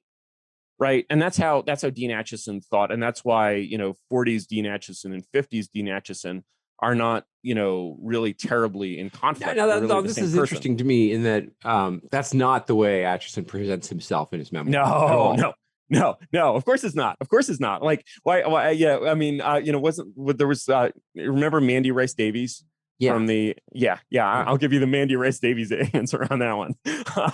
So there's all this airbrushing that goes on in the 50s to basically disguise how red the whole establishment was in the 30s and 40s. It's like we've always been at war with Eurasia stuff, right? Or East Asia. East Asia, right? And so like you can't really, you have this whole flawed legacy of empire for the very vague purpose of national security. Basically, what Bolton is telling us when he talks about Afghanistan is the same thing FDR said when he said our frontier is on the Rhine. Today our frontier is on the Amu Darya or whatever. Is it Bolton actually says that in the book? He doesn't say our frontier is on the Amu Darya. No, but I mean, he makes a strong defense of why we need to still be in Afghanistan. Which is the classic neocon defense. He's learned nothing and forgotten nothing, right? And so just a sort of shorthand, just fight them over there so as not to have to fight them here. Basically. Yeah. Apparently he hasn't heard of the no-fly list, but fight them over there so that they can't swim across the Pacific Ocean and a storm ashore in Malibu, or the Atlantic, I suppose, or the Atlantic, I suppose. Yeah, whichever way they decide to go. Rowboats are always good, but the thing about Bolton's book that's sort of amazing to me, or that that I didn't fully appreciate, is that essentially the status, you have these kind of old boomers like Bolton and Barr, who are in some ways those kinds of people were the most effective people inside the Trump administration because they had government experience and knew what they were actually doing. If you put Elon Musk in the White House, you shouldn't even deal with these people. He should just blow up all the agencies that go around them. Although I will say this, I had lunch recently with a friend of mine who was in the Trump administration pretty much for the whole 4 years in the national security space, and who knew Bolton before Bolton was national security advisor. And he said that from his perspective, he thought Bolton was singularly ineffective as national security advisor this time. He wasn't able to really get anything done. Oh, I believe that. And the thing, and you get that from his book. Like his book is this sort of one long complaints of like, if anyone, had supported me, I would have actually been able to get something done. But instead, I just got these half measures, right? And I got half measures on Venezuela. I got half measures on this, I got half measures on North Korea, et cetera, et cetera, et cetera. His it's a set of excuses for why he, kept failing. In it was an odd hire. I mean, to say the least. It was an odd hire. Well, Trump is full of odd hires, right? Trump has, sure. Yeah. But the thing is that, the interesting thing about Bolton's perspective is nonetheless, he's still trying to get something done. He has a picture of what he's going to use this office for. And so his perspective, and this is also the Barr perspective, of the purpose of the Trump administration is to basically put me and my fellow cynical grownups in a position of power in the bureaucracy, which we know how to use and can show what we can get done with. We're going to make Washington work. That was Bolton's perspective, right? Well, I would add to that, though. I think Bolton, and several people told me this, he had a list of things that he wanted to do that he thought were important, that had accumulated in his head for 30 or 40 years, and this was the most senior job he'd ever had in the government, and he thought, now's my one chance to really get some of this stuff done. The problem is, which he is a supreme bureaucratic operator. I know that from indirect experience. The problem is the national security advisor. It sounds like a great job. It's in fact one of those jobs in Washington, and there are a lot of them, where all of your power is indirect and comes from the perception others in the administration have that you speak for the president, and that when you give an order, it's him talking, and that he will back you up. You don't have much personnel. You have very little budget. You don't have operational control over pretty much anything except your own small staff and a handful, So at Bolton, actually Trump, I don't think ever really had a national security advisor who had that. Now, Mike Flynn might have, had he lasted longer and so on, but McMaster did not. They didn't know each other beforehand. Well, this is why, Bolton, there were just too many differences from the beginning for him to operate effectively as national security advisor. This is my point in Trump being, a very bad CEO, because the CEO knows how to delegate authority and responsibility in such a way that his absolute power flows downward to the people who work for him. Now, that's a very difficult thing to get done when you're, employing, career employees. The thing that was really unfortunate about, the Trump administration is that it never even got to the point of a kind of unified White House against the unified deep state. No, Instead, certainly basically, it didn't. just sent out all these tentacles, half of whom were dead on arrival. And so, what's terrible about that is that it sort of leads the next person who tries this to be like, no, I need better tentacles. I need more people in these jobs, et cetera, et cetera, et cetera. And then you're going to run up against the fact that you just can't fire anyone and can't actually make anything happen.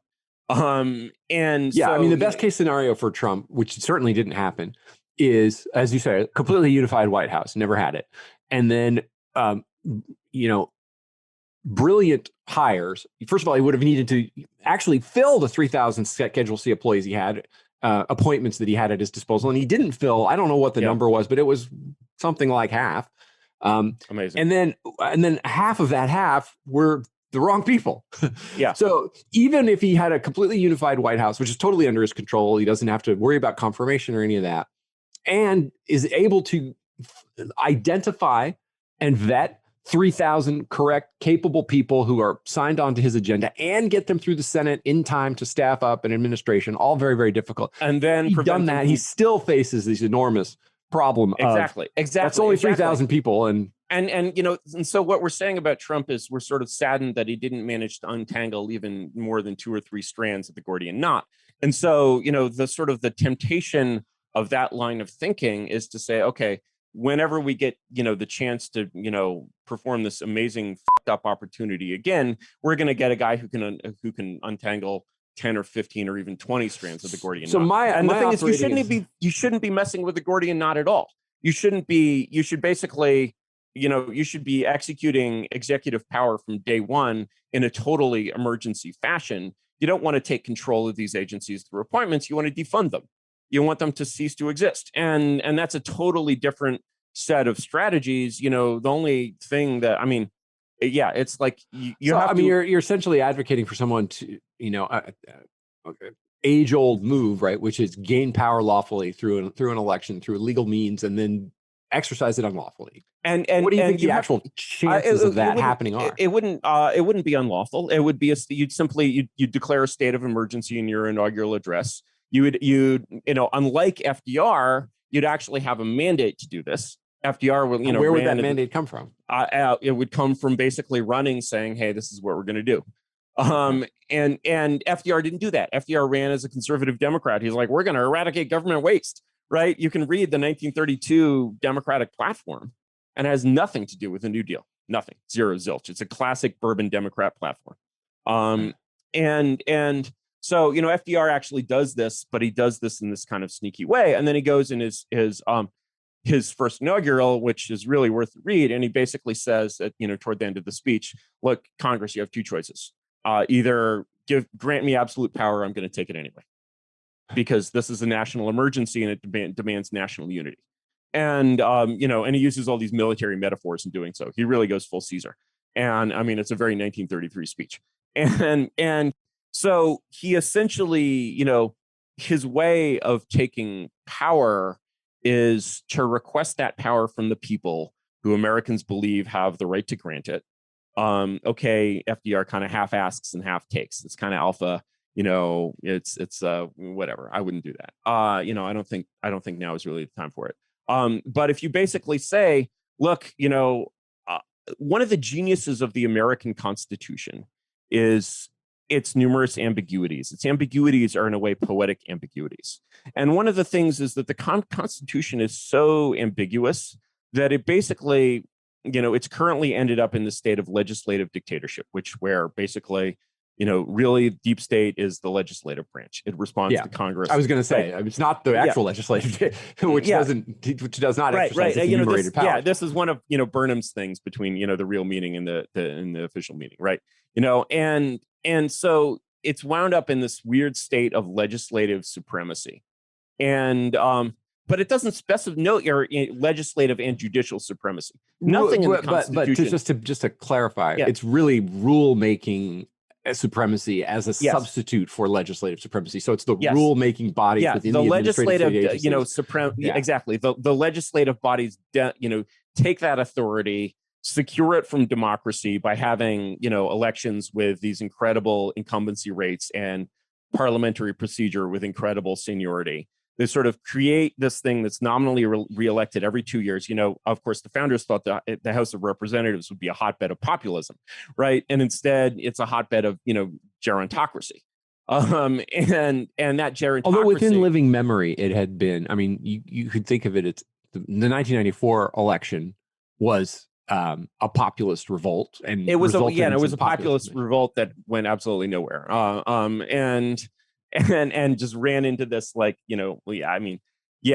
there are interesting precedents in the contract with America, model, which let me get into it in a minute before we run out of time. But those precedents are, that was certainly not a success, and that was not, and so you have this system of rule where one branch is actually another. The Congress Constitution is not in correct working order when the executive branch is run by the legislative branch. Okay, what you're doing here is you're basically making the Constitution work like it says. And what the Constitution says is that the chief executive is in charge of the executive branch. It doesn't mention anything about micromanaging his funding, or doesn't even mention anything about what happens if there's a conflict between the executive branch and the judicial branch. And as you know, your friend Lincoln had some issues there. And ex parte merriment, right? He was Lincoln. FDR was not a sort of 20th century dictator in the same sense that Lincoln was. I mean, I don't know if you read that wonderful Lincoln order closing the New York newspaper. But yeah, he did all the stuff, right? And but he was, like Caesar, he was a gentleman. In person, if not in war. And so, these things are fully part of the American tradition. The American tradition the literal words of the Constitution could mean a country governed by the Congress. It could mean a country governed by the White House. It could mean a government run by the Supreme Court. Okay, and you could see the Supreme Court as naturally, like a I council of disagree nine. with that. I think the wording is pretty clear, and we're not following it. But leaving that disagreement aside, the issue here that I think we've now confront is a person trying to do this. We can also leave to one side whether it would actually be lawful or not, constitutional or not, and I'm sure people on the more purist side of constitutional interpretation would say no. But leave that aside. A president or some leader, whoever it is, trying to get away with this will get away with it or not, to the extent that the media and the dominant culture, as you started this conversation almost with, the real power centers in what is a theocratic regime are Harvard and the New York Times. And if you remember, if the person is trying to use these powers in a way that Harvard and the New York Times disapproves of, they will put all their effort into making sure that he can't do it. And how does that overcome that? That's right. That's why basically you can't, continue to have a Harvard or the New York Times pass since, perhaps the start of April. So you're essentially, the point is that if you remember the mindset of 2016 after Trump won the election, there was an enormous terror in the entire oligarchy. You remember this terror. Yeah. And this terror lasted in this performative way really until now. Hopefully there's still elements of it there. It's the classic fear by the aristocracy of the peasants. And what the aristocracy realized at that time was that if Trump simply didn't stop his panzers, if he just kept rolling, he could take everything. And it's like, it was like the Confederacy after the Battle of Bull Run, where if they just kept marching, they're in Washington in 12 hours, and if they keep marching after that, they're in Boston in 2 weeks, right? But the Confederacy never had any idea of taking Boston, and really at the time their goal was not to take Washington, but to bloody Washington's nose and show that they were a real independent country. So they're basically like saying, okay, if we go 1/10 of the way, and then we'll go 1/10 of the way and just take a breather. And the thing is, if you're an American Caesar, you're right, you can't do that. You have to basically say, there was this great line, tweet of a friend of ours, saying that Trump should actually declare himself the living Constitution, right? And Caesar was certainly the living Constitution. Yeah. And the whole notion of the living Constitution, that's not our idea. It was their idea. I- And so the thing is that until you have the point, in a way, is that obviously nothing like that can happen anytime soon, because you don't have an understanding of why that level of change is the only well, leaving possible aside the successful extent to level. which I naturally abhor and renounce any such suggestion of such Naturally. things. Do you really believe? Because I think I don't. That would work. My own sense is the system is still strong enough that if somebody tried to do that, the antibodies in the system would reject. It's gonna need to get weaker. The that thing it's is practicable. that the easiest way to smash it is actually in one step. Let me tell you that basically what happens sort of concretely after this one step, you basically have this enormous upper class of the official class, the PMC, as our leftist friends call it, the ruling class, and the people who PMC stands for what? Professional managerial class. Yeah, something like that. Okay. They're in charge, so let's use their terms. The upper class, and this class has these institutions that it's focused around, that it sort of knows how to act through, and these institutions are enormously prestigious. These jobs are very difficult to get. Anyone who gets a job at the Times is a superstar and will always be treated as a celebrity by everyone around them, all their friends at parties or whatever. It's a big deal. It's like becoming, it's like the cursus honorum of Rome. This cursus honorum, the path of honor, the path that people took to get into the leadership of the old Republican aristocracy, or for that matter, the imperial aristocracy. By the way, I just want this anecdote. I think is not an anecdote, but I think it's telling. Please. I remember when Jill Abramson, whom I've met a few times, was fired. I can't even remember why, but anyway, she was the executive editor of the New York Times, so one of the ultimate jobs in the world.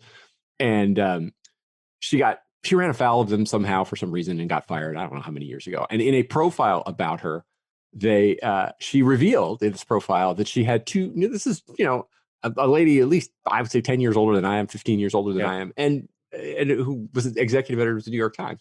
But she revealed that she had tattoos, two of them. What were they?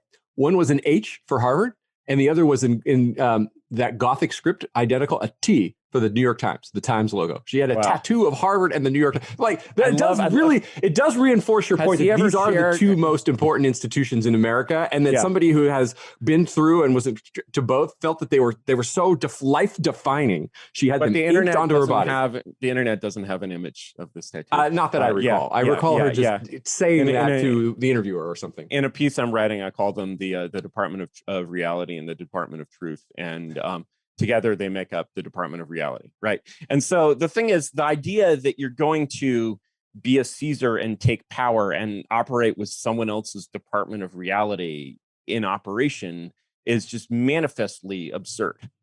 Machiavelli could tell you right away that that's a stupid idea. And so, the point is that when Caesar crosses the Rubicon, he doesn't sort of kind of sit around on the Rubicon getting his feet wet, doing a little fishing, no, he marches straight across the Rubicon, and basically his it's like, I don't think he actually says Alia Jacta asked, or Froude doesn't think he actually said that.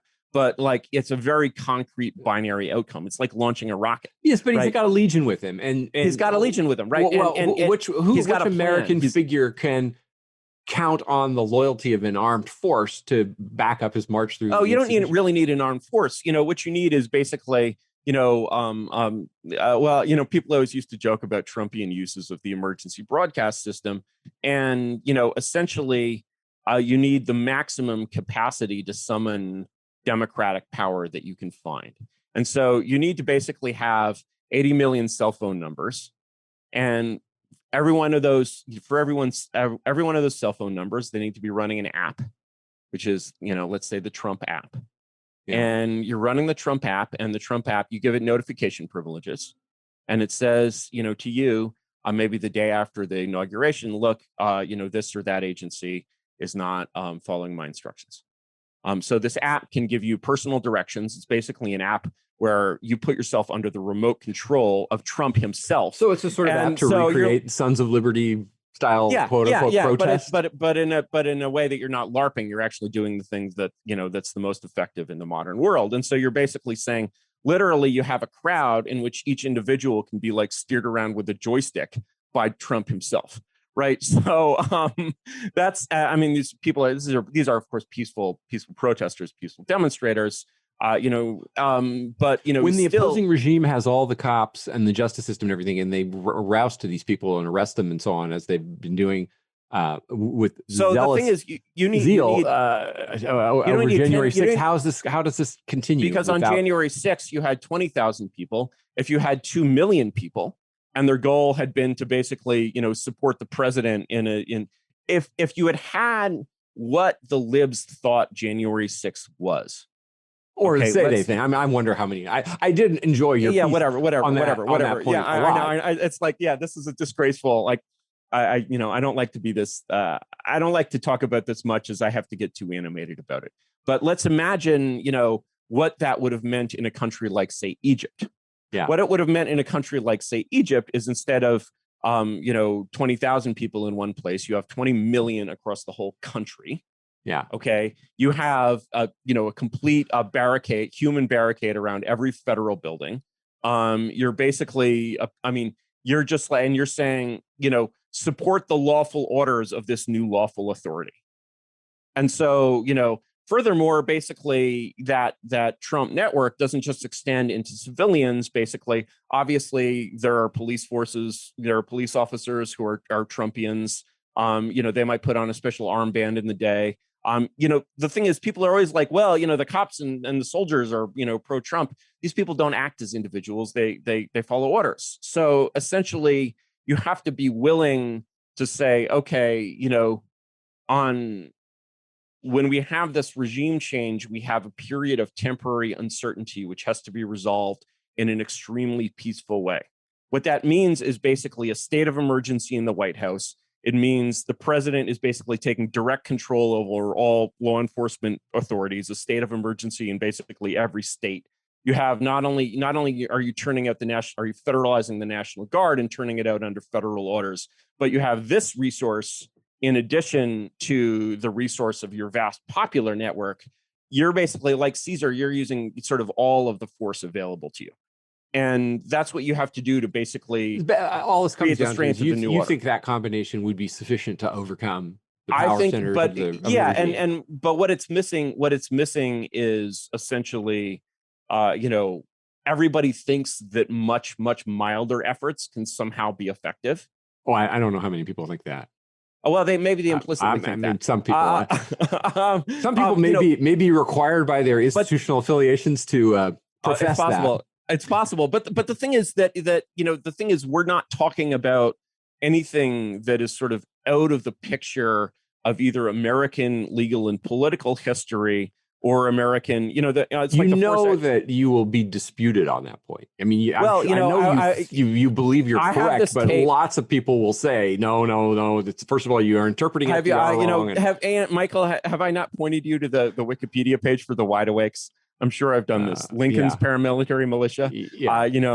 Amazing page. It's really like my favorite brain-breaking historical, page, because the idea that Abraham Lincoln had his own basically SA, or Proud Boys, or whatever you want to call them, has been completely airbrushed out of history. And so the thing is that everything that you do in something like this, it has to.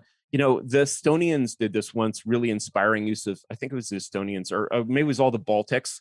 They formed a human chain, basically the length of the Baltic states, which is a sort of beautiful way of demonstrating kind of mass willpower without.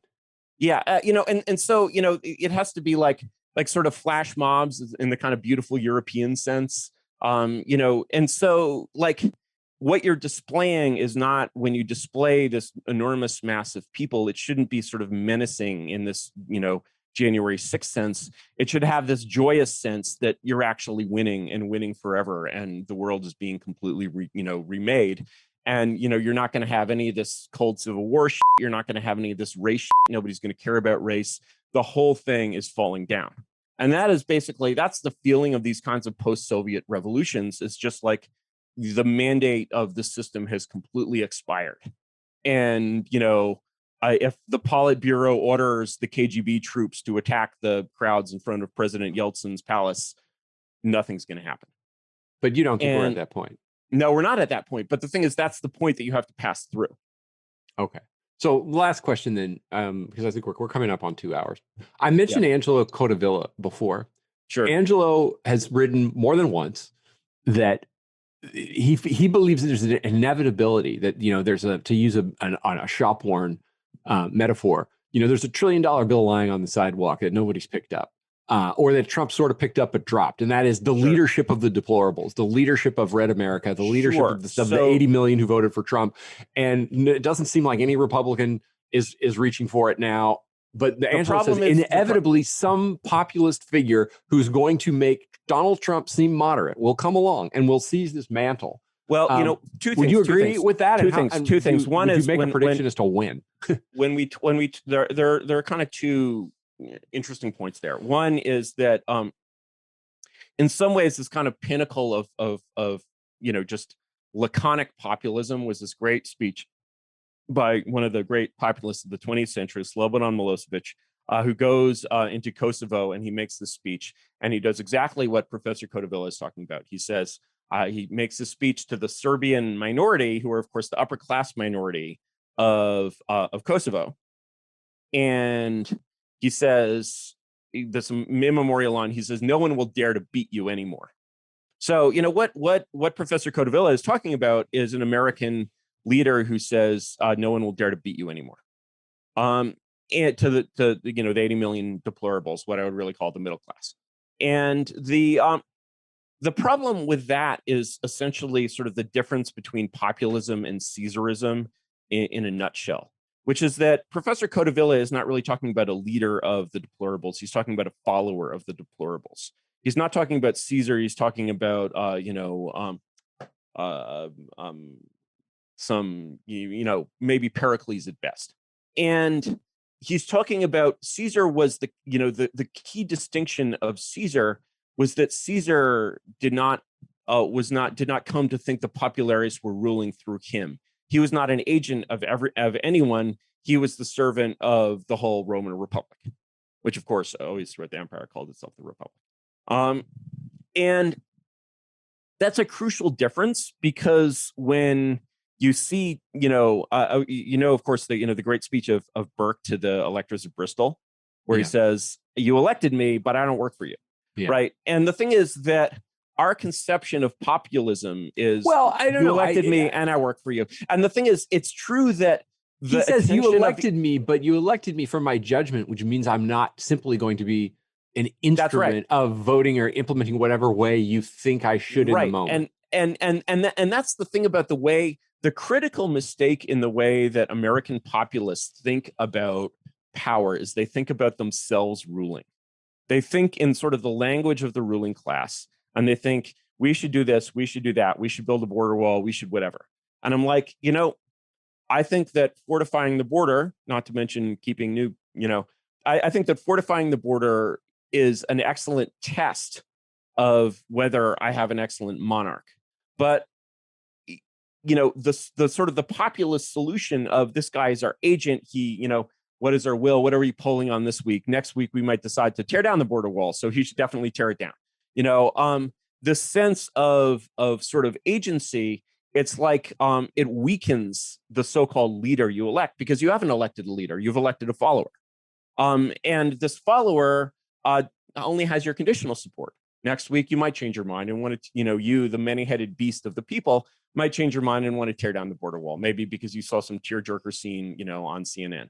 Maybe because you saw some tearjerker scene on Fox. So you're like, kids in cages, let's tear down the walls and have one world in that 1971 Coke commercial, right? If you're a follower and your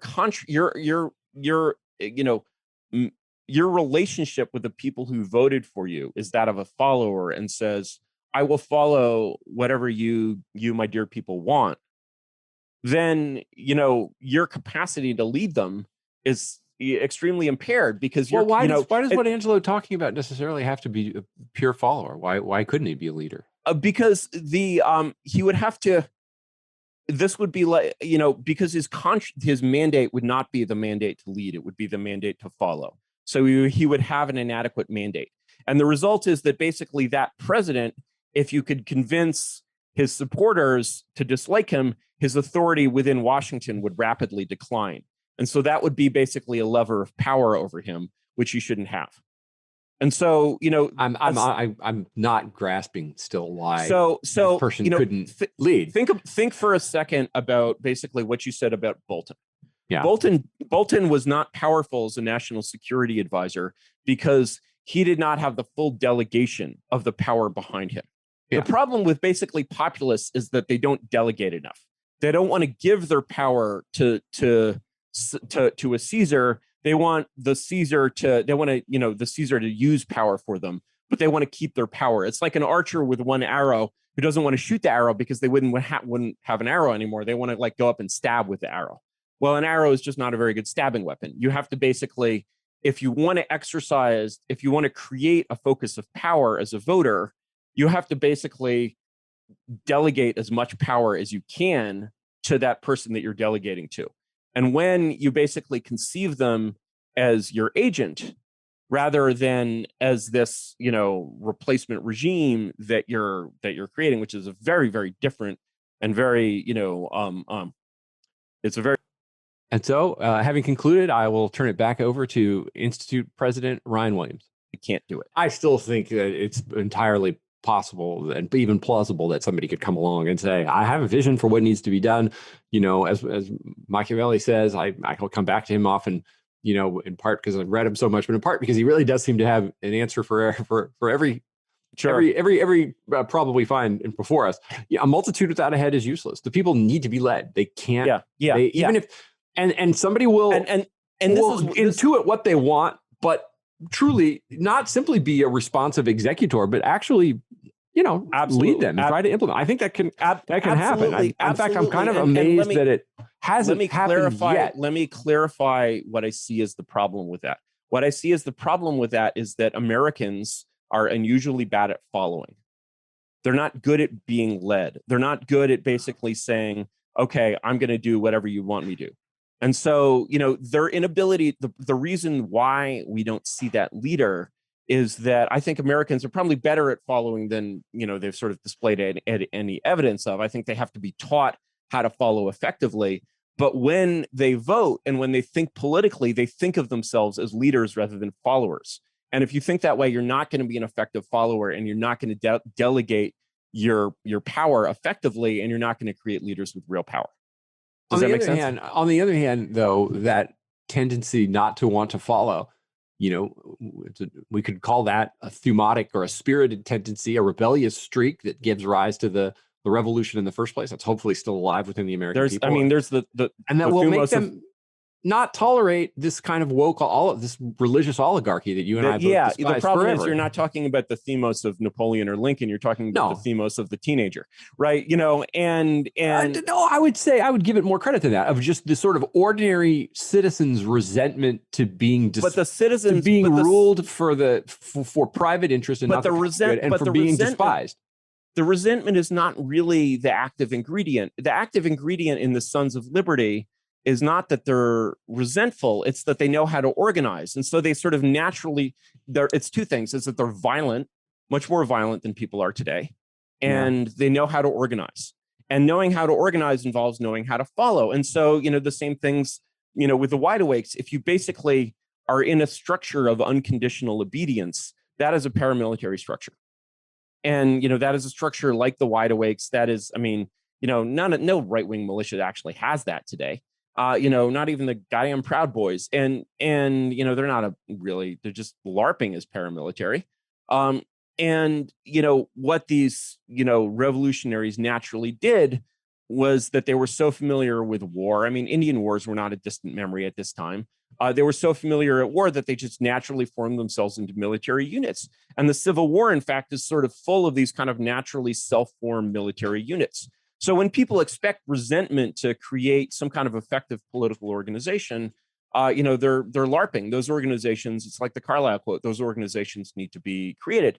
Let me mention real quick one of my other kind of practical political ideas, which I don't think will really disturb the Claremont Institute, although you never know because it's a very American thing to do, is essentially the, you mentioned 1994, right?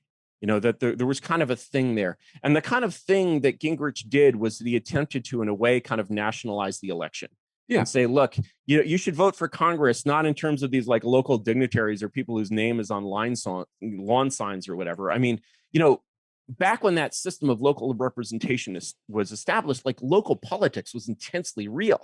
Like, and today, who the hell cares about local politics? Like 3 people who go to like weirdos who go to the meetings in Berkeley or whatever. Like, although it's coming, I feel it here in my DC but it's suburb. so, It's coming back. It's coming back in part because these institutions have been captured by the left, and I'm usually the guy you can ask anybody. Yeah. You can ask yourself, because sometimes you get these texts from me late at night where I see all the bad news and I go, but now I'm starting to see some pushback to some of this, and I'm thinking, maybe some of that resentment is is so much boo bait. It's like, I mean, just local politics in the sense of like, voting for the Kennedy family or something. Really? No. Like, I mean, I'm talking about like school board stuff where I know. Yeah. People are getting angry about people are getting CRT angry and passing, symbolic measures that don't mean shit. No. I mean, implementing CRT in the public school system to teach kids that and white people are evil and racist. That's a great way to do. That's a great way to get critical race theory not to call itself critical race theory. And it's one thing to pass one of those resolutions, and quite another to enforce it. And in any case, I mean, I don't know. I'm seeing a revolt against the implementation of these curricula, whether it's succeed or not. I don't know. They have my best wishes. Yeah, they have my best wishes. But the thing is that it's so small, right? It's so small and so weak. And what is small? The pushback? The pushback. Oh, compared to what we were just talking about. Some states have actually banned it at the legislative level, which is good. That's great. Which it'll be harder to do in a blue suburb. Which judges are going to enforce that law? Well, yeah, exactly. Right. So the thing is, as long as we can get to that fast, don't expect me to take that super seriously. Now, here's a slightly more serious version of 1994. I'm not suggesting you take it seriously as something that's going to be fully implemented the way you and I would like. At least, though, it's a sign of this rebellious spirit, and we're not going to take this anymore. Coming out, which you see, I don't think so, actually, because what the problem is that it's being sold on expectations of success. No, I see what you're saying. It's being sold on expectations of success, and what you see in sort of the politics of civic American resistance against all of this stuff, across the last 50 years, is you see this kind of these like sporadic, like the Prop 13 income tax revolt or something, these sporadic and historically entirely ineffective revolts against this thing, and the revolts are always on some specific battle. Actually, the left doesn't mind losing specific battles, really doesn't mind it at all. And so I don't know that you could call Prop 13 unsuccessful. Well, first of all, it passed. Second of all, it's still the law. Was it successful in keeping California from turning into a one-party state? It was not successful in terms of the contest for power. And so, but it wasn't. I mean, it wasn't intended to be. I mean, it was. Well, no, of course they didn't actually intend to win. My God, what a thing, right? No, I don't think. I think that they were worse in a way, worse than that. They just weren't thinking about California. They weren't even they weren't thinking in an effective way at all. And so, But what you see is essentially these revolts, and these revolts basically burn out the energy that creates them and have no lasting impact, right? And that's just a well, so much for my one white pill that I tried to offer. Yeah, you're just like letting off steam there. And so here's my example of I think you need some clever campaign finance lawyers to go over this, but as far as I'm aware, it's perfectly legal. Is to say, okay. You want a completely different Republican Party. You want to throw the bastards out. You just threw Cheney out. Okay, that was a limp gesture, and then you replaced her with another rhino. That was a typically limp Trumpian gesture, right? What would a firm gesture look like? Okay, well, and this could still be done for 2022 if anyone has $50 to $100 million lying around. Hello, rich people. I know you're right there. Is you say, okay, how many seats in Congress are up for re-election in 2022? Right. So it's a third of the Senate and all of the House. So it's about, let's call it roughly 500. What you're going to do is you're going to do what Justice Democrats did with AOC. You're going to go out and you're going to recruit a primary candidate who is eligible for every GOP primary in every congressional election in 2022. You're going to build a collective army that goes in and overwhelms these very lightly voted primaries. And that army is going to be thinking nationally, not locally. They're not even going to be thinking about the name of the person that is elected. They're going to vote like voters in the UK, so-and-so conservative. They read the conservative. They don't read the name. And to add to that impression, these names are going to be nobodies. These are going to be people who have never worked in government before. Moreover, whatever slate of these people who are elected are not going to function like normal, government representatives. They're going to vote completely mechanically. They're going to just chill out and be important. And they're going to have a single pooled staff on the Hill. They're going to vote as a single slate and a single block in every congressional vote. And you're basically going to build up. You're just talking about party discipline, of which it sounds to me there's nothing illegal about that. There's nothing at all illegal about that. The finance. All that's the only question is the financing structures that you need to build something like this. And so you're basically building a core of parliamentary dictatorship within the Congress itself. Once this core gets large enough to be a swing vote, obviously any voting block that is completely disciplined, and if you think you're actually like an old Athenian, representative or some shit and want to vote on your own, you're not going to be on the slate, right, on the next election, right? You're creating, a completely intact block, which votes as a block. As soon as that block gets a chance to intercede in, for example, rules votes in the Congress, it doesn't care about rules. Its goal is to basically, establish coherent authority over the United States government through building a parliamentary mechanism, which is something that you can, obviously the executive branch is already the legislative branch. So the legislative branch is perfectly capable of doing anything as long as it has a compliant president or a supermajority. So, you really have, you're building the same kind of thing where you use popular energy to change the form of government in a legal way, but you're doing it from, a completely different direction. Okay, I think we'll end there. I'm going to make my last comment. I didn't hear anything illegal there. That all sounds perfectly fine to me. Like we should be able. FDR did nothing wrong, and in fact, FDR did nothing illegal. In fact, a competent political party that was trying to harness the energy that Trump demonstrated exists out there would be doing this. And the fact that they're not, or to the extent that they're not, just makes one wonder what. I think it makes one wonder about what one already knows, Michael. Well, but, yeah, but yeah, I hope that this will be a food for thought for some Nigerian teenagers out there. With that, thank you for a great podcast. All right. Well, thank you for doing it. And we thank the Claremont Institute for hosting this somewhat unusual conversation and for being broad-minded enough to allow monarchists their say. Believers in the true Jacobite Republican spirit small R of the platform. American Revolution. And let's close that there. Thank you so much, Michael. All right. And so, having concluded, I will turn it back over to Institute President Ryan Williams. Thank you for listening to The Stakes. If you want to support our work, visit claremont.org/donate.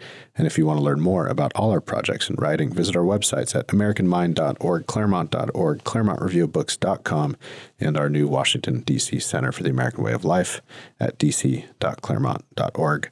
Please rate, share, and subscribe at Apple Podcasts or wherever you get your podcasts. Rate us well if you would. It helps spread the word. It helps increase the ranking for this podcast and all of the American Mind products that you love to listen to. Thanks to Jake Gannon and Annalisa Lee, the production engineering crew. And thank you all for listening.